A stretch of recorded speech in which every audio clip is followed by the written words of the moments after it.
Hello dear students, हम लोग last lecture of macro economics chapter number national income में discuss किए थे की कंसेप्ट मतलब कुछ इंपॉर्टेंट टर्म्स जो आपको जानना जरूरी है नेशनल इनकम निकालने के लिए। तो उसमें से हम लोग 4 टॉपिक को लास्ट लेक्चर में डिस्कस किए थे। 2-3 टॉपिक छूट गया था, उसको पार्ट 2 मतलब इस लेक्चर में हम लोग डिस्कस करने वाले हैं। ठीक है, सो विदाउट वेस्टिंग टाइम चलिए स्टार्ट करते हैं। Please do like, subscribe and share. देखो, कल हमने की कंसेप्ट ऑफ चैप्टर नंबर 1 में कुछ टॉपिक डील किया था, उसको एक बार देख लेते हैं। टॉपिक में क्या क्या देखा था? डेप्रिसिएशन देखा था, इन्वेस्टमेंट क्या होता है वो देख लिया था, स्टॉक वर्सेस फ्लो वेरिएबल्स देख लिया था, इंजेक्शन एंड लीकेजेस क्या होता है। ये 4 कंसेप्ट को हम लोग पार्ट 1 वाले लेक्चर में कवर कर चुका है। इस लेक्चर में हम लोग कवर करेंगे NFI क्या होता है, फिर हम लोग देखेंगे factor income versus transfer income, और लास्ट हम लोग देखेंगे नेट इनडायरेक्ट टैक्स क्या होता है। ठीक है, तो देखो हम लोग डेप्रिसिएशन कंप्लीट देख लिए थे, फिर डेप्रिसिएशन वर्सेस कैपिटल लॉस देख लिए थे, फिर इन्वेस्टमेंट क्या होता है वो देख लिए थे, then gross investment versus net investment क्या होता है लास्ट लेक्चर में हम लोग देख चुके थे। फिक्स वर्सेस इन्वेंट्री इन्वेस्टमेंट भी लास्ट लेक्चर में हमने ऑलरेडी देख चुका है। स्टॉक वर्सेस फ्लो वेरिएबल खत्म हो चुका है, अगर आपने नहीं देखा है तो लास्ट लेक्चर में हमारा पार्ट 1 में जाके देख सकते हैं। ठीक है, इंजेक्शन एंड लीकेजेस क्या होता है मैंने डिटेल में इससे पहले वाले लेक्चर में कवर कर चुका था। अब हमारा टॉपिक है net factor income from abroad NFIA। इस लेक्चर का पहला टॉपिक हमारा शॉर्ट फॉर्म में बोलते हैं NFIA, that is net factor income from abroad. यहां पे वर्ड दिख रहा है net factor income from abroad. सबसे पहले यहां पे समझने वाली बात क्या है वो देखते हैं। यहां पे आप देखेंगे लिखा हुआ है फैक्टर इनकम। क्या लिखा हुआ है? Factor income. ये नेट क्या होता है इसको तो बाद में समझेंगे। फैक्टर इनकम और फ्रॉम अब्रॉड, ये दोनों वर्ड को हम लोग समझते हैं। सबसे पहले देखो, अब्रॉड मतलब कोई बहुत बड़ी बात नहीं है। अब्रॉड मतलब अदर इकोनॉमी। जैसे हमारा इकोनॉमी क्या है? Indian economy. तो इंडियन इकोनॉमी को छोड़ के कोई अदर इकोनॉमी की बात करते तो हम क्या बोलते हैं? अब्रॉड। जैसे USA हो गया, कनाडा हो गया, ऑस्ट्रेलिया हो गया, अदर कंट्रीज, ब्रिटेन हो गया, तो ये क्या होता है? अब्रॉड होता है। सीधा भाषा में बोला जाए तो अदर कंट्रीज, अदर इकोनॉमी, तो अब्रॉड हो गया। अब नाउ हम लोग डिस्कस करते हैं फैक्टर इनकम क्या होता है। ठीक है, तो थोड़ा ध्यान से समझेंगे कि फैक्टर इनकम क्या होता है। देखो, फैक्टर इनकम का मतलब होता है जब कभी भी आपको इनकम मिले, किस लिए इनकम मिले? बदले में आप क्या दो? गुड्स एंड सर्विस प्रोड्यूस करने में आप मदद करो। इसको हम लोग क्या बोलते हैं? Factor income. जैसे देखो, कोई एक प्रोडक्ट आप बना रहे हो, कोई भी एक प्रोडक्ट आप बना रहे हो। जैसे एग्जांपल के लिए मान लो आप क्या बना रहे हो, चलो कुछ भी खाने का प्रोडक्ट ले लेते हैं, बिस्किट ले लेते हैं, या कोई और प्रोडक्ट ले लो कि चलो आप फर्नीचर बना रहे हो। क्या बना रहे हो? फर्नीचर बना रहे हो। तो इस फर्नीचर को बनाने के लिए 4 लोगों का नीड होगा। ठीक है, 1 2 3 4। ये 4 लोग नहीं होंगे तो हमारा प्रोडक्शन पॉसिबल नहीं है। 4 कौन कौन होगा? सबसे पहला लैंड, दूसरा होगा लेबर, तीसरा होगा कैपिटल, चौथा होगा एंटरप्रेन्योर। ठीक है, 4 लोग होंगे। लैंड मतलब जितनी भी फिक्स्ड एसेट्स है आपके पास, क्या है? जितनी भी फिक्स्ड एसेट्स। तो भाई बिना फिक्स्ड एसेट्स के आप प्रोडक्शन करना पॉसिबल नहीं है। दूसरा, आपको काम करने वाले लोग चाहिए, लेबर चाहिए, तभी तो काम कर पाओगे। करने के लिए काम, प्रोडक्शन करने के लिए पैसा चाहिए, उसमें कैपिटल इन्वेस्टमेंट चाहिए, तो कैपिटल हो गया। और ये सब काम को कराने के लिए एक आदमी चाहिए, एक बॉस चाहिए, वो होता है एंटरप्रेन्योर होता है। तो ये चारों लोग मिलकर क्या करेंगे? प्रोडक्शन प्रोसेस को कंप्लीट करेंगे। तो ये जो चारों काम करेंगे तो इनका कहीं ना कहीं कंट्रीब्यूशन है सामान को प्रोडक्शन करने में, है ना? सामान को प्रोडक्शन करने में आपका क्या है? ये चारों का योगदान है, कहीं ना कहीं कंट्रीब्यूशन है। तो इनको बदले में भी तो आप पैसा दोगे, है ना? तो लैंड के बदले में आप क्या दोगे? रेंट दोगे। लेबर के बदले में आप क्या दोगे? वेज दोगे। कैपिटल के बदले में क्या दोगे? आप इंटरेस्ट दोगे। और ओनर को या एंटरप्रेन्योर को आप क्या दोगे? प्रॉफिट दोगे। तो ये जो चारों चीजें हम इनको रिटर्न कर रहे हैं, इसको हम लोग बोलते हैं फैक्टर पेमेंट या फैक्टर इनकम।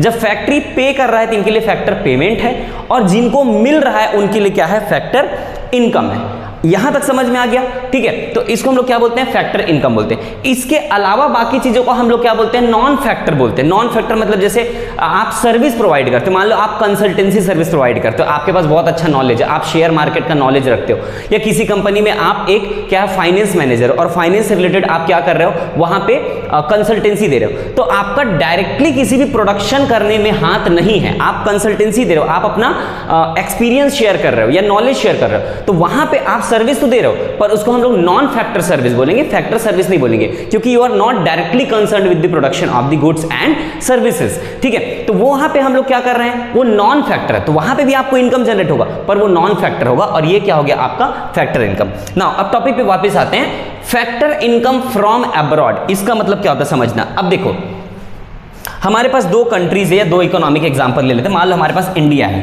ठीक है, ये हमारा क्या हो गया, इंडिया हो गया, ठीक है, और इधर मान लो आपका इंडिया के बाजू में आपका क्या है, इधर चाइना है, ठीक है, तो ये हो गया चाइना का क्या हो गया, इकोनॉमी हो गया, और ये हो गया हमारा इंडिया का इकोनॉमी। ठीक, अब ध्यान समझना, इंडिया के जो लोग होंगे, इंडिया के जो लोग, और यहाँ पे चाइना के भी लोग होंगे, भाई चाइना का पर्सन है और इंडिया का पर्सन है, तो ये इंडिया में जो पैदा हुआ है वो सिटीजन ऑफ इंडिया हो गए, और जो चाइना में बॉर्न हुए पैदा हुए वो क्या हो गए, चाइना के सिटीजन हो गए।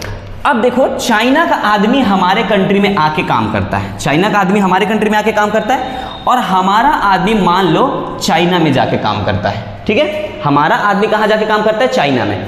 तो यहां पे सिटीजन और रेसिडेंट, एक मैं वर्ड बोल रहा हूं उसको ध्यान से समझना, बाद में और डिटेल में बताऊंगा मैं आपको। तो रेसिडेंट मतलब क्या होता है, कोई भी ऐसा आदमी हमारे देश का जो किसी अदर कंट्री में काम कर रहा है लेकिन 1 साल से कम, क्योंकि वो 1 साल से ज्यादा अगर वहां रह जाएगा तो हम उसको नॉन रेसिडेंट बोल देंगे। पहला कंडीशन यही है कि कोई भी इंडिया का आदमी अगर किसी अदर कंट्री में जाके काम कर रहा है और वो 1 साल से ज्यादा वहां रह जाता है तो हम उसको क्या बोलेंगे, नॉन रेसिडेंट इंडियन बोलेंगे, एनआरआई बोलेंगे। लेकिन इसके कुछ एक्सेप्शंस भी है, जब मैं इस टॉपिक पे पर्टिकुलरली आऊंगा तो आपको बहुत डिटेल में बताऊंगा कि रेसिडेंट के क्या कंडीशन है और क्या नहीं है। या सॉरी, यहां पे थोड़ा सा आप समझो कि मान लो अगर मेरे देश का कोई आदमी बाहर जाके काम कर रहा है और 1 साल के अंदर वो वापस आ जाता है तो मैं उसको आप क्या मानूंगा, रेसिडेंट ऑफ इंडिया मानूंगा, और यहां जो काम कर रहा है वो तो रेसिडेंट ऑफ इंडिया ही। वैसे चाइना का आदमी अगर यहां पे आके काम कर रहा है, चाइना का आदमी यहां पे आके काम कर रहा है लेकिन वो 1 साल से कम रहता है इंडिया में, तो वो रेसिडेंट ऑफ चाइना है, पर आके मेरे यहां काम कर, तो इनकम कहां जनरेट हो रहा है, हमारे इंडिया में जनरेट हो रहा है। ठीक है, तो अब समझना, जब ये इंडिया का आदमी बाहर काम कर रहा है तो यहां पे अर्निंग करेगा, उसको लाके किसको देगा, इंडिया को देगा, और ये जो चाइना का आदमी इंडिया में काम कर रहा है वो पैसा जो कमा रहा है वो अपने कंट्री ले जा लेगा, है कि नहीं। तो कुछ पैसा हमको बाहर से आ रहा है फैक्टर इनकम के फॉर्म में, नॉन फैक्टर नहीं, फैक्टर इनकम। फैक्टर इनकम मतलब 4 चीजें मैंने आपको बताया। तो अगर मेरा इंडिया का आदमी चाइना से कुछ लेके आता है, ठीक है, ये लाता है, और ये इंडिया का आदमी चाइना से लेके आता है और चाइना का आदमी हमारे देश से ले जाता है, क्या लेके चला जाता है, फैक्टर इनकम। तो कुछ पैसा हमको मिला और कुछ पैसा हमारे देश से बाहर चला गया, इन दोनों के बीच के डिफरेंस को हम बोलते हैं net factor income from abroad. जैसे मान लो कि ये आदमी इंडिया का मान लो 1000 रुपीज लेके आता है, कितना रुपीज लेके आता है, 1000, और चाइना का आदमी हमारे कंट्री से ले जाता है 8000 रुपीज, कितना लेके जाता है, सॉरी 800 रुपीज। ये 1000 लेके आता है और 800 ये लेके चला जाता है, तो हमारे पास नेट कितना बचा भाई, 200 रुपए, हम प्लस बैलेंस में हैं, तो इसको हम लोग क्या बोलते हैं, net factor income from abroad. मतलब सीधी बात है, कोई भी अदर इकोनॉमी का आदमी अगर हमारे देश में आके काम कर रहा है और वो हमारे देश का रेसिडेंट नहीं है, रेसिडेंट नहीं है मतलब वो 1 साल से ज्यादा हमारे यहाँ काम नहीं कर रहा है, वैसे हमारे देश का आदमी किसी और देश में जाके काम कर रहा है और वो 1 साल से कम काम कर रहा है, मतलब वो हमारे देश का रेसिडेंट है, दूसरे देश का रेसिडेंट नहीं है, तो उनसे हमको मिला हुआ पैसा हम रख लेंगे और जो हम अपने कंट्री से सामने वाले को दे रहे हैं उसको दे देंगे, और उन दोनों के बीच का जो डिफरेंस होगा उसको हम लोग क्या बोलते हैं, net factor income from abroad. Factor income याद रखना, नॉन फैक्टर इनकम नहीं। अब देखो यहां पे 4 पॉसिबिलिटीज बन सकता है, ठीक है, क्या क्या 4 पॉसिबिलिटीज बन सकता है, मुझे जो मिलेगा वो है फ्रॉम अदर कंट्री और मैं जो दूंगा वो है टू अदर कंट्री। तो देखो मान लो मैंने लेके आया 1000 रुपीज और मैंने पे किया 800 रुपीज, मतलब हमारे देश के रेसिडेंट लोग 800 लेके आए और हमने पेमेंट कितना किया, 800 रुपीज, तो हमारे पास नेट अमाउंट कितना बचा, फॉर्मूला क्या जाता है, from abroad minus two abroad, तो हमारे पास नेट अमाउंट बच गया यहाँ पे 200 रुपीज। इसका उल्टा भी हो सकता है कि भाई मैं 1000 रुपीज लेके आया लेकिन मैंने पेमेंट किया 1400 रुपीज, तो मेरा अमाउंट आ गया -400, नेट अमाउंट क्या आ गया, -400। तो ये दोनों हो सकता है, हमारे पास पॉजिटिव बैलेंस भी हो सकता है और निगेटिव बैलेंस भी हो सकता है। तो what is net factor income from abroad, अभी तक आपको समझ में आ गया होगा, net factor income from abroad. देखो net factor income from abroad, मैंने क्या लिखा, net factor income from abroad, और यहां पे नेट वर्ड लिखा है, तो इसका मतलब क्या हो जाता है, factor income from abroad minus factor income to abroad. Spelling को ध्यान मत देना, मैं फास्ट लिख रहा हूं, ठीक है। चलो, factor income from abroad minus factor income to abroad, तो डिफरेंस क्या हुआ, from abroad minus to abroad. हमने क्या लिया और हमने क्या दिया, वो पॉजिटिव भी आ सकता है, वो निगेटिव भी आ सकता है। अब दोनों को ध्यान से समझना। देखो मैंने लिखा है यहाँ पे फैक्टर इनकम फ्रॉम एब्रॉड, क्या लिखा है, net factor income from abroad, तो ये प्लस में भी आ सकता है, पॉजिटिव भी आ सकता है, और ये निगेटिव भी आ सकता है, ठीक है। ये प्लस में भी आ सकता है और माइनस में भी आ सकता है। तो प्लस में आएगा तो हम पॉजिटिव बैलेंस में हैं, और माइनस में आएगा तो हम निगेटिव बैलेंस, जैसे वहां पे देखे, ठीक। अब दूसरा वर्ड मैं लिख रहा हूं फैक्टर इनकम टू एब्रॉड, यहां पे मैंने क्या लिखा, sorry, net factor income to abroad.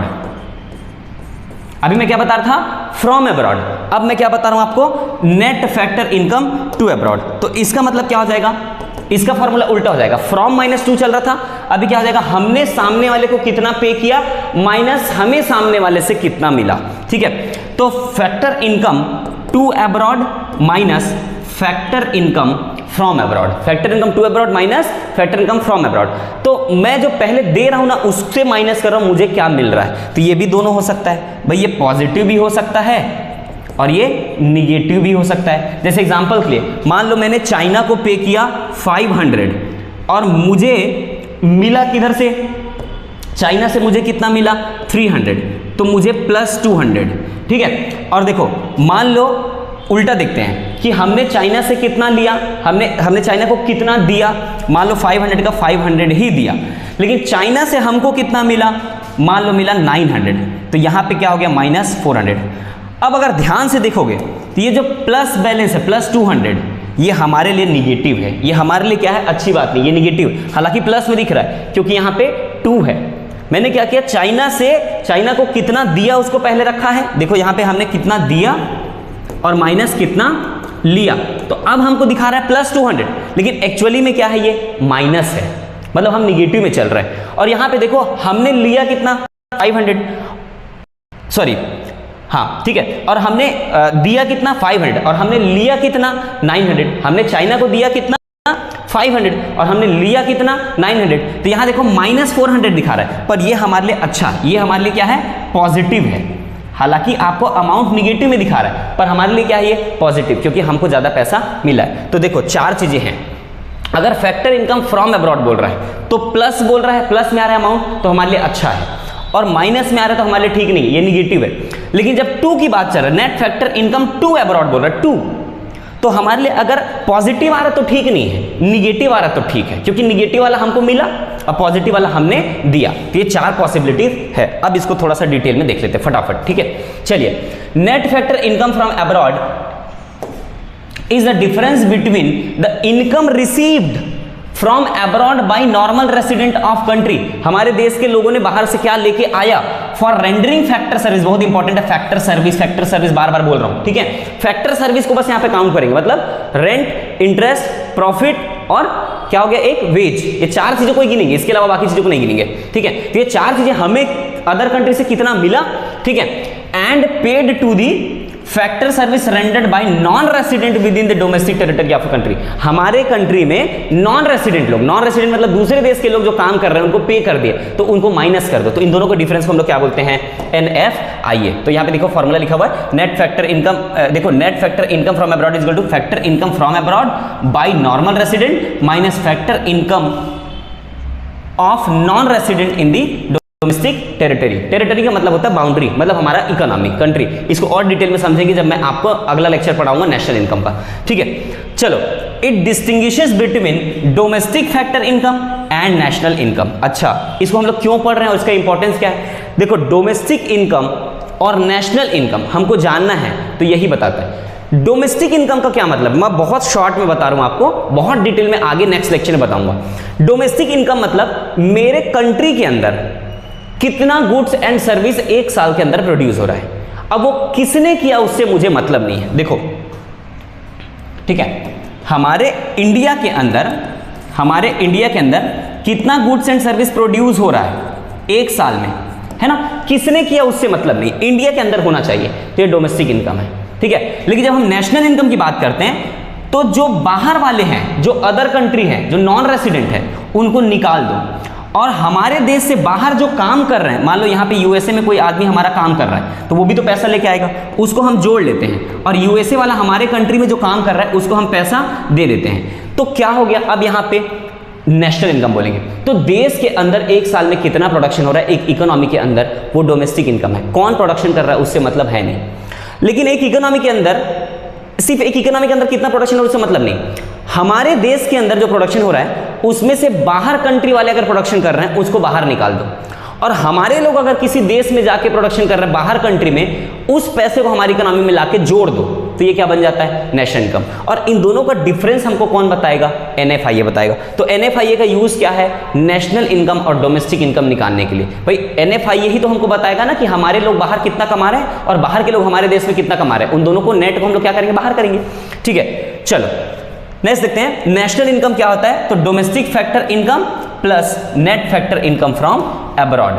हमारे देश में कितना हमने प्रोडक्शन किया, हमारे लोगों ने हमारे देश में कितना प्रोडक्शन किया, और उसके अलावा बाहर के लोगों ने हमारे देश में कितना लेके आया, उन दोनों को जोड़ दो, और हमारे देश में बाहर के लोगों ने कितना प्रोडक्शन किया उसको माइनस कर दो, तो हमारा क्या आ जाएगा, नेशनल इनकम। यही तो मैंने आपको समझाया। नाउ अब यहाँ पे लिखा हुआ है कॉन्स्टिट्यूएंट्स ऑफ NFIA।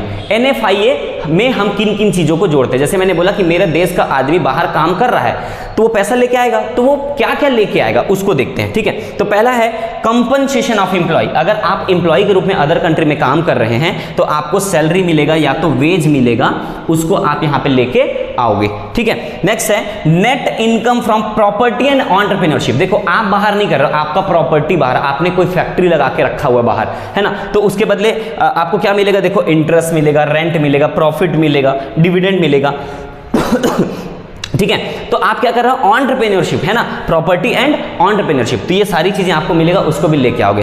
तीसरा चीजें हैं, आप कोई कंपनी बाहर लगा के रखे हो, तो कंपनी अगर बाहर लगा के रखे हो तो बदले में हमको क्या मिलेगा, इन the form of retained earning, आप प्रॉफिट जनरेट करोगे, वो पैसा को भी लेके आओगे। जैसे मान लो हमारा टाटा कंपनी इंडिया से बाहर है पर टाटा पार्ट ऑफ इंडिया है, तो वो अगर पैसा रिटेन्ड अर्निंग या प्रॉफिट के रूप में लेके आएगा वो भी हमारे इंडिया का पार्ट माना जाएगा। तो ये तीनों कॉन्स्टिट्यूएंट ऑफ NFIA होगा। आई होप समझ में आ गया होगा, ठीक है। नेक्स्ट देखो, अब थोड़ा सा आपको एक डाउट होगा और आपको कंफ्यूजन नहीं होना है, नेट एक्सपोर्ट या एक्सपोर्ट और इंपोर्ट अलग चीज है और NFIA अलग चीज है। मैं कोई सामान इंडिया में बनाता हूं और अमेरिका को बेच दिया तो ये क्या हो गया, एक्सपोर्ट हो गया। कोई सामान अमेरिका में बन रहा है और मैं उसको लेके इंडिया आ गया, खरीद लिया और पैसे दे दिया, ये क्या हो गया, इंपोर्ट हो गया। इन दोनों के बीच के डिफरेंस को हम नेट एक्सपोर्ट बोलते हैं। मान लो जैसे मैंने 1000 रुपए का सामान बेचा और 800 रुपए का सामान बाहर से खरीदा, तो ये जो 200 रुपए का नेट बैलेंस मैंने कमाया है या बचाया है उसको हम लोग क्या बोलते हैं, नेट एक्सपोर्ट बोलते हैं। लेकिन NFIA अलग चीज है। NFIA में हम क्या कर रहे हैं, हम फैक्टर सर्विस की बात कर रहे हैं। आप बाहर जाके कितना कमा रहे हो फैक्टर सर्विस के रूप में जो लेके आते हो इंडिया, और बाहर के लोग इंडिया में कितना कमा रहे हैं जो यहां से लेके जाते हैं, इन दोनों के डिफरेंस को हम लोग क्या बोलते हैं, NFIA बोलते हैं। तो बड़ा ध्यान से समझना, जो एक्सपोर्ट या इंपोर्ट कंसेप्ट है ये गुड्स एंड सर्विस वाला कंसेप्ट है ना, जबकि जो NFIA है वो फैक्टर सर्विस वाला कंसेप्ट है। तो इसका मीनिंग देखते हैं फटाफट हम लोग। देखो, it refers to the difference between factor income, बार बार देखो, factor income earned by our normal resident from rest of the world and factor income earned by non resident. हमारे लोग बाहर से कितना फैक्टर इनकम कमा के लाते हैं और हमारे देश से कितना लेके जाते हैं दूसरे लोग, इन दोनों के डिफरेंस को हम लोग क्या बोलते हैं, NFIA बोलते हैं। जबकि नेट एक्सपोर्ट क्या है, देखो, it refers to difference between export and import. Export और इंपोर्ट का डिफरेंस मतलब एक्सपोर्ट माइनस इंपोर्ट। किस चीज का एक्सपोर्ट एंड इंपोर्ट, देखो, goods and non factor service, goods and non factor service. हमने कोई सामान को बेचा है या तो फिर नॉन फैक्टर सर्विस, आप बाहर जाके काम करते हो, आपको पैसा भी कमाते हो, आप इंडिया में लेके आते हो, पर वो फैक्टर पेमेंट नहीं। फैक्टर पेमेंट मतलब आप गुड्स बनाने से जुड़े हुए नहीं हो, आप जैसे एग्जांपल के लिए आप हेल्थ सर्विस देते हो, आप वहां कंसल्टेंसी का काम करते हो, तो वहां से जो आपको पैसा मिल रहा है वो फैक्टर पेमेंट नहीं कहलाएगा, वो नॉन फैक्टर पेमेंट कहलाएगा। तो उन पैसे को हम लोग इधर नहीं लेते, किसमें लेते हैं, नेट एक्सपोर्ट या फिर नेट इंपोर्ट में लेते हैं, related to the domestic territory of the country. So non factor income like consultancy, health, education etcetera, ये सब क्या हो गया, नॉन फैक्टर पेमेंट या नॉन फैक्टर इनकम माना जाएगा। ठीक है, तो ये बेसिक डिफरेंस है, राइट डाउन करते हुए चलेंगे। ठीक है, net factor income from abroad minus factor income from abroad earned by the normal resident and factor income of non resident of the domestic territory. ये हो गया, ये क्या है, जस्ट ये ना फॉर्मूला है, अभी हम लोग पहले देखे थे ना, वही फॉर्मूला को यहाँ पे लिखा है। ठीक है, और यहाँ पे क्या होता है, net export is equal to export minus import. तो सिंपल फॉर्मूला है, कोई बहुत ज्यादा नहीं है। देखो, it is part of national income, it is part of domestic income. जब हम एक्सपोर्ट और इंपोर्ट की बात करते हैं तो ये डोमेस्टिक इनकम का पार्ट है, देश का इनकम का मतलब इंटरनल इनकम का पार्ट है। लेकिन जब हम नेशनल लेवल पे बात करते हैं, नेशनल इनकम, इंटरनेशनल लेवल पे जब कोई चीज की बात करते हैं तो हम यहाँ पे क्या करते हैं, NFIA की बात करते हैं। और डोमेस्टिक इनकम और नेशनल इनकम क्या है, अभी थोड़ी देर पहले मैं आपको समझाया ही। ठीक है, इनका मेन कंपोनेंट अभी मैं थोड़ी देर पहले बताया था लास्ट क्या बोलते हैं PPT में, है ना, लास्ट स्लाइड में। इसका देखो यहाँ पे तीन चीजें हैं, कंपनसेशन ऑफ एम्प्लॉय मतलब सैलरी वेज हो गया, है ना, income from property and entrepreneurship, वही चारों चीज हो गया, रेंट इंटरेस्ट वाला, और रिटेन्ड अर्निंग, अगर आपने बाहर कंपनी लगा के रखी, ये तीनों इसका कंपोनेंट्स मतलब इससे क्या क्या चीजों को लिया जाता है। इसे कंपोनेंट क्या है, export and import of goods and export import of non factor service, क्योंकि फैक्टर सर्विस उधर आ जाएगा। ठीक है, चलो, तो ये हो गया difference between income from net factor income from abroad और नेट एक्सपोर्ट। ठीक, तो ये टॉपिक आपको आई होप कि समझ में आ गया होगा। नेक्स्ट हमारा टॉपिक है factor income versus transfer income. मैं फटाफट बताता हूं, बहुत ज्यादा है नहीं इसमें, factor income versus transfer income. Factor income अभी तक तो मैं बताते ही आ रहा हूं, बहुत ज्यादा बताने की जरूरत नहीं है। जब कभी भी आप कोई गुड्स को प्रोड्यूस करते हो, कोई सर्विस को प्रोड्यूस करते हो, तो उस प्रोडक्शन में अगर आपका हाथ है चार चीजों के फॉर्म में, land, labour, capital, entrepreneur. Land के बदले रेंट, कैपिटल के बदले इंटरेस्ट, है ना, लेबर के बदले वेज, और एंटरप्रेन्योर को प्रॉफिट। ये चारों फॉर्म में अगर आप पैसा कमाते हैं तो उसको हम लोग क्या बोलते हैं, फैक्टर इनकम बोलते हैं। क्या बोलते हैं, फैक्टर इनकम। और ट्रांसफर इनकम क्या होता है, यूनिलैटरल होता है, वन साइडेड होता है, बदले में कुछ मिलता नहीं है, उसको हम लोग क्या बोलते हैं, ट्रांसफर इनकम। जैसे यहाँ पे इमेज दिख रहा है गिफ्ट, मैंने किसी को गिफ्ट दे दिया तो मुझे बदले में कुछ मिला क्या, नहीं, वन साइडेड पेमेंट है, तो इसको हम लोग क्या बोलते हैं, ट्रांसफर इनकम बोलते हैं। दूसरा, आपके पापा आपको पॉकेट मनी देते हैं, तो पॉकेट मनी देते हैं वो क्या है आपके लिए, ट्रांसफर इनकम। आप बदले में पापा को कुछ दे रहे हो क्या, नहीं। तो किसी भी प्रकार से जब आपको पैसा मिले और आप कुछ ना दो, या आपने किसी को पैसा दिया और आपको कुछ ना मिले, सीधी सी बात, गिफ्ट के फॉर्म में या फ्री में आपने दे दिया, तो वो क्या कहलाता है, ट्रांसफर इनकम। तो ट्रांसफर इनकम कभी भी नेशनल इनकम कैलकुलेट करते हैं तो काउंट नहीं होता, और फैक्टर इनकम काउंट होता है। ट्रांसफर इनकम काउंट क्यों नहीं होता, इस बात को समझना। जैसे मान लो आपके पापा हैं और आपके पापा ने 50,000 रुपीज सैलरी मिला, उनको मंथली क्या मिला, 50,000 सैलरी मिल गया।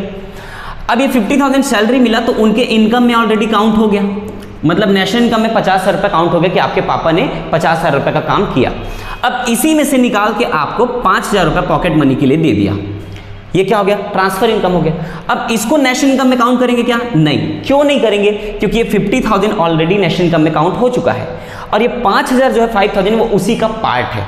अगर इसको भी मैं दोबारा जोड़ दूंगा तो क्या हो जाएगा, डबल काउंटिंग हो जाएगा। इसलिए हम नेशनल इनकम में ट्रांसफर इनकम को कभी भी काउंट नहीं करते। जैसे मान लो आपका भाई या कोई भी हो विदेश में काम करता होगा, अमेरिका में जाके काम करता होगा, वो सैलरी कमाता होगा और आपके घर खर्चे के लिए वो पैसा इंडिया में भेज देते होंगे, तो वो जो पैसा है ना वो ट्रांसफर इनकम कहलाएगा, क्योंकि आपने बदले में कुछ नहीं दिया और वो नेशनल इनकम में काउंट नहीं होगा। ठीक है, तो ये हो गया factor income versus transfer income. देख सकते हैं आप कि factor income refers to the income received by factor of production for rendering factor services in the production process. Factor service क्या क्या होता है, ये चारों, एंटरप्रेन्योर हो गया, लैंड हो गया, लेबर हो गया, कैपिटल हो गया, बार बार वही तो बताते आ रहा हूं। ठीक है, जबकि transfer income refers to the income received without rendering any productive service. आप कोई भी प्रोडक्टिव सर्विस नहीं दे रहे, आप बदले में कुछ नहीं दे रहे, बस आप ले रहे हो। भिखारी को भीख दिया जाता है, वो भी क्या है, ट्रांसफर इनकम है। मान लो गवर्नमेंट क्या करता है, ओल्ड एज पेंशन देता है, वृद्धाश्रम चलते हैं, जो बूढ़े लोग होते हैं, है ना, ओल्ड एज के लोग होते हैं, उनको पेंशन देता है गवर्नमेंट, तो वो भी क्या हो गया, ट्रांसफर हो गया, बदले में उनको कुछ मिल नहीं रहा है। ठीक है, it is received for providing factor service like land, labour, capital, entrepreneur, उसके बदले मिलता है। लेकिन ये क्यों मिलता है, कोई रीजन नहीं है, बस लव एंड अफेक्शन की वजह से मिल जाता है। ठीक है, ये इसीलिए इसको वन साइडेड पेमेंट बोलते हैं। देखो, वन साइडेड कॉन्सेप्ट या फिर यूनिलैटरल भी बोलते हैं, यूनिलैटरल, एक तरफ। ठीक, factor income of normal resident of country is included in the national income. अभी बताया कि नेशनल इनकम में फैक्टर इनकम काउंट होगा और यहां पे नेशनल इनकम में काउंट नहीं होगा, ठीक है। एग्जांपल रेंट, वेज, इंटरेस्ट और प्रॉफिट, चारों चीजें यहां पे देख सकते हैं। एग्जांपल के लिए ओल्ड एज पेंशन हो गया, स्कॉलरशिप हो गया, अनएम्प्लॉयमेंट अलाउंस हो गया, pocket money given by your father और योर पेरेंट्स, ये सब क्या हो गया, ट्रांसफर इनकम, क्योंकि इसके बदले में आपको दोबारा कुछ मिलता नहीं है, या तो आप अगर देते हो, आपको अगर मिलता तो आप कुछ नहीं देते हो, ठीक है। It can be received either with in the domestic territory of a country और फ्रॉम अब्रॉड। देखो आपको ट्रांसफर इनकम दोनों तरफ से मिल सकता है, आपको अपने देश में बैठे बैठे भी मिल सकता है, जैसे गवर्नमेंट ओल्ड एज पेंशन देता है, आपको स्कॉलरशिप देता है, ये क्या हो गया, विद इन द कंट्री हो गया। आपको अब्रॉड से भी फंडिंग हो सकता है, भाई अगर आप बाहर जाके आपके भाई काम करते और वहां से आपको पॉकेट मनी भेज दिए तो ये क्या हो गया, फ्रॉम अब्रॉड हो गया, ठीक है। या अदर, जैसे अभी कोविड टाइम पे बहुत सारा ग्रांट मिला था इंडिया को, है ना, कोविड टाइम पे यूएसए ने दिया था पैसे, तो उसको हम लोग क्या बोल सकते हैं, ट्रांसफर इनकम बोल सकते हैं, क्योंकि वो गिफ्ट के फॉर्म में था। चलो, तो ये हो गया फैक्टर इनकम और ट्रांसफर इनकम के बीच में डिफरेंस मैंने यहाँ पे लिख दिया है, आप इसका नोट्स बना लेंगे। बाकी ये वही सारा पॉइंट लिखा है जो मैंने पहले ऑलरेडी डिस्कस कर चुका है, तो ये आपके नोट्स बनाने के लिए स्लाइड प्रिपेयर किया गया है, तो आप आराम से इसका नोट्स बना लेंगे, ठीक है। लास्ट आ गया net indirect tax. Net indirect tax क्या होता है उसको समझने से पहले आप समझो कि टैक्स क्या होता है। देखो, जो टैक्स होता है इसको हम दो पार्ट में बांट देते हैं, एक होता है डायरेक्ट टैक्स और एक होता है इनडायरेक्ट टैक्स। टैक्स मतलब ये होता है compulsory payment made to the government on the income. आप कुछ भी कमाते हो उसके बदले में सर्टेन प्रोपोर्शन या सर्टेन परसेंटेज गवर्नमेंट को देते हो, जिस पैसे को गवर्नमेंट क्या करता है, आप ही के हित के लिए कुछ ना कुछ काम में लगाता है, जैसे रोड कंस्ट्रक्शन करने के लिए, ब्रिज कंस्ट्रक्शन करने के लिए, या सब्सिडी देने के लिए, है ना, तो इसको हम लोग टैक्स बोलते हैं। तो डायरेक्ट टैक्स किसको बोलते हैं, जब आप अपने इनकम पे गवर्नमेंट को टैक्स देते हो और जो इनकम आपको मिल रहा है उसी पे आपको टैक्स देना। आप किसी और को नहीं बोल सकते कि मेरे बदले आप टैक्स दे दो, आपका जो इनकम है उसमें आप ही को टैक्स देना पड़ेगा, आप अपना बर्डन किसी को शिफ्ट नहीं कर सकते हो, तो ये डायरेक्ट टैक्स हो गया। लेकिन जब आप अपना बर्डन किसी और को शिफ्ट कर दो तो उसको क्या कहते हैं, इनडायरेक्ट टैक्स बोलते हैं, जिसका एग्जांपल है GST, goods and service tax. समझना, जैसे मान लो एक फैक्ट्री में सामान बना, है ना, अब इसने किसको दिया, होलसेलर को दिया, इसने किसको दिया, रिटेलर को दिया, इसने किसको दिया, कंज्यूमर को दिया। देखो अब यहां पे गवर्नमेंट बैठा है, गवर्नमेंट बोलता है कि आप टैक्स भरो, किसको बोलता है, प्रोड्यूसर को। तो प्रोड्यूसर क्या करता है, होलसेलर को बोलता है मुझे आप टैक्स दो तब मैं गवर्नमेंट को टैक्स दूंगा, मैं क्यों अपने जेब से टैक्स दूंगा, आप मुझे टैक्स दो।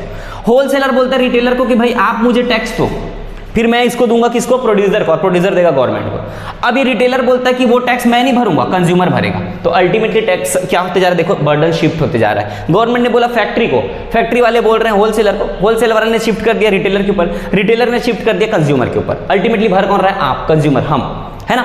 तो कंज्यूमर टैक्स, ये देखो यहाँ पे टैक्स क्या होते जा रहा है, शिफ्टिंग होते जा रहा है, इसको हम बोलते हैं इनडायरेक्ट टैक्स, जीएसटी।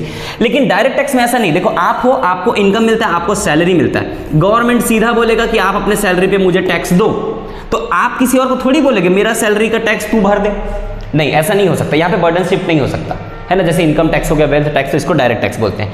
अब आते हैं हम लोग इनडायरेक्ट टैक्स, आपको समझ में आ गया। इनडायरेक्ट टैक्स मतलब किसी भी प्रकार का compulsory payment made to the government in the form of certain percentage which is fixed by the government, ठीक है। तो गवर्नमेंट को हम फिक्स परसेंटेज देते हैं, उसको क्या बोलते हैं, टैक्स बोलते हैं। तो ये हो गया इनडायरेक्ट टैक्स।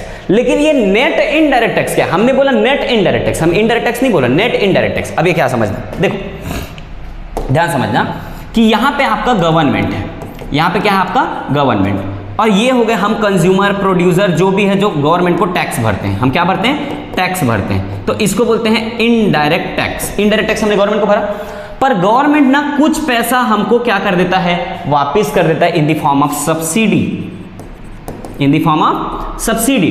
तो इसको हम लोग क्या करेंगे, देखो मान लो आपने 1000 रुपए टैक्स भरा, अब इसी में से 500 रुपए या 600 रुपए गवर्नमेंट ने आपको सब्सिडी के रूप में छूट दे दिया। जैसे आप देखेंगे गैस खरीदते तो गैस में सब्सिडी मिलता है, या गांव-गांव में राशन दुकान है ना, जहां पे चावल मिलता है, तो आपको 2 रुपए किलो में चावल मिल जाता है, लेकिन एक्चुअली में 2 रुपए में नहीं आता है, वो ज्यादा में आता है। तो जो एक्स्ट्रा पैसा वो गवर्नमेंट भर रहा है, तो इसको भी हम लोग क्या बोलते हैं, सब्सिडी बोलते हैं। तो कहीं ना कहीं गवर्नमेंट ने अल्टीमेटली कितना पैसा आपके पास, आपका कितना पैसा गवर्नमेंट के पास रुक गया, 400 रुपए। तो इसको हम लोग बोलते हैं नेट इनडायरेक्ट टैक्स। तो नेट इनडायरेक्ट टैक्स कैसे आया, indirect tax minus subsidy. Indirect tax में सब्सिडी आप निकाल दो तो क्या बोलते हैं इसको, NIT बोलते हैं। देखो सब्सिडी आपका कॉस्ट को कम करता है, सब्सिडी आपके प्रोडक्ट के कॉस्ट को क्या करता है, कम करता है, और टैक्स आपके कॉस्ट को बढ़ाता है। जैसे समझना, मान लो एक फैक्ट्री ने एक सामान बनाया जिसका रेट है 500 रुपए, एक फैक्ट्री ने कितने में बनाया सामान, 500 रुपए में, और इसको बेचने के लिए मार्केट में निकला, बीच में आ गया गवर्नमेंट बोलता है भाई कहाँ जा रहा है, पहले मेरे को पैसा दे, टैक्स दे, उसके बाद बेचना। तो गवर्नमेंट ने टैक्स के फॉर्म में ले लिया, इनडायरेक्ट टैक्स के फॉर्म में ले लिया, मान लो आपसे 50 रुपये, तो टोटल कितना हो गया 550 रुपये। अब ये कंज्यूमर को कितने में बेचेगा, 550 रुपये में। आ रहा समझ में? तो ये देखो टैक्स क्या कर दिया, कॉस्ट को बढ़ा दिया। लेकिन दूसरे तरफ से गवर्नमेंट क्या करता है, इस कंपनी को छूट दे देता है, 50 रुपए टैक्स तो ले रहा है, लेकिन हर प्रोडक्ट पे बोलता है मैं आपको 10 रुपए आपके मैन्युफैक्चरिंग के लिए हेल्प करूंगा इन द फॉर्म ऑफ सब्सिडी। तो बोलता है 10 रुपए मैं आपको हेल्प कर देता हूं, चलो आपके प्रोडक्ट का कॉस्ट कम हो जाएगा। तो आप क्या हो गया, अभी देखो प्रोडक्ट का कॉस्ट क्या हो गया, 540 रुपए हो गया, कम हो गया। तो इनडायरेक्ट टैक्स जो है वो प्रोडक्ट के कॉस्ट को बढ़ाता है, जबकि सब्सिडी क्या है, प्रोडक्ट के कॉस्ट को कम करता है। और इन दोनों के बीच के डिफरेंस को क्या बोलते हैं, नेट इनडायरेक्ट टैक्स। देखो जैसे 50 रुपए गवर्नमेंट ने आपसे मांगा और 10 रुपए आपको वापस कर दिया, तो गवर्नमेंट को कितना मिला, 40। इसी को हम क्या बोलते हैं, नेट इनडायरेक्ट टैक्स। तो आपको आई होप कि समझ में आ गया वो कंसेप्ट, नेट इनडायरेक्ट टैक्स क्या होता है, NIT is equal to indirect tax minus subsidy. Indirect tax क्या होता है, यहाँ पे पूरा लिखा हुआ है, आप लोग देख लेंगे एग्जांपल, जैसे गुड्स एंड सर्विस है ना, ये उसका डेफिनेशन लिखा हुआ है, आप लोग पढ़ लेंगे। It can be shifted from one person to another, मैंने अभी बताया कि हम एक दूसरे को शिफ्ट किया जा सकता है, ठीक है। Indirect tax increase the price of the product, अभी मैंने आपको समझाया। वहीं पे अगर सब्सिडी देखेंगे तो subsidy are the economic assistance given by the government to the firm and household within a motive of general welfare. आपके खुशी के लिए, आपके हेल्प करने के लिए गवर्नमेंट जो आपको छूट देता है उसको हम लोग क्या बोलते हैं, सब्सिडी बोलते हैं। तो सब्सिडी जैसे एग्जांपल देखो, LPG cylinder is sold at the subsidised rate. तो LPG सिलेंडर आपको जो मिलता है वो कम रेट पे मिलता है, हालांकि आजकल लगभग नहीं के बराबर है, पहले बहुत अच्छा मिलता था, ठीक है। They are often generated to promote export or encourage firm for setting up the industries। देखो गवर्नमेंट सब्सिडी देता क्यों है, वो आपके ग्रोथ के लिए देता है किसी इंडस्ट्रीज को। जैसे अभी आप देखेंगे अगर आप राइस मिल लगाते हैं तो गवर्नमेंट क्या करता है, जो भी लोन आप लोग लेते हो उसमें 35% का क्या करता है, छूट करता है। मतलब अगर आप 1 करोड़ रुपए लोन लेते हो तो लगभग 30 to 35 लाख रुपए गवर्नमेंट क्या करता है, आपके जगह में वो लोन पे करता है। तो आपको छूट क्यों दे रहा है, ताकि आप ग्रो करो, इकोनॉमी ग्रो करे, ज्यादा सामान प्रोडक्शन हो और एक्सपोर्ट हो। एक्सपोर्ट होने से हमारे पास फॉरेन करेंसी आएगा और हमारा इकोनॉमी क्या करेगा, ग्रो करेगा। इसलिए गवर्नमेंट क्या करता है, सब्सिडी देता है, ठीक है। Subsidy are opposite to indirect tax as they reduce the market price. मैंने बताया कि मार्केट प्राइस को ये क्या करता है, रिड्यूस करता है, इसलिए एक दूसरे का अपोजिट है। और इसको हम लोग इकोनॉमिक असिस्टेंस या फिर फाइनेंशियल असिस्टेंस भी बोलते हैं, क्योंकि गवर्नमेंट हमको हेल्प के रूप में दे रहा है, इसलिए इसको क्या बोलते हैं, फाइनेंशियल असिस्टेंस बोलते हैं। तो आई होप ये तीनों टॉपिक आपको समझ में आया होगा। हो सकता है थोड़ा सा लेक्चर बड़ा हो गया होगा समझाने के चक्कर में, बट ठीक है, पढ़ना है तो पढ़ना है भाई, है ना। तो चलो आज का ये टॉपिक खत्म हो गया। नेक्स्ट लेक्चर में इकोनॉमिक्स में हम लोग स्टार्ट करेंगे नेशनल इनकम को स्टार्ट करेंगे, ठीक है। उसमें कुछ कंसेप्ट क्या क्या देखेंगे, कैसे नेशनल इनकम कैलकुलेट करते हैं, क्या क्या मेथड से, वो सारी चीज़ों को एक एक करके देखते जाएंगे। बिजनेस स्टडीज में भी हमारा 4 लेक्चर हो गया, 5वां लेक्चर मैं आगे कंटिन्यू करने की कोशिश करता हूँ। अकाउंटेंसी का लेक्चर ऑलरेडी अभी हमने अपलोड कर दिया और कंटिन्यूसली वो भी चलता जाएगा। तो क्योंकि ऑल सब्जेक्ट हमको यहाँ पे डिलीवर करना है तो थोड़ा सा टाइम लगता है, तो चेंज कर करके करते जाएंगे, है ना। और आई होप कि आप हमारे साथ बने रहेंगे, कंटिन्यू रहेंगे। Please do like, subscribe and share. Thank you so much for being the part of अभ्यास एजुकेशन हब।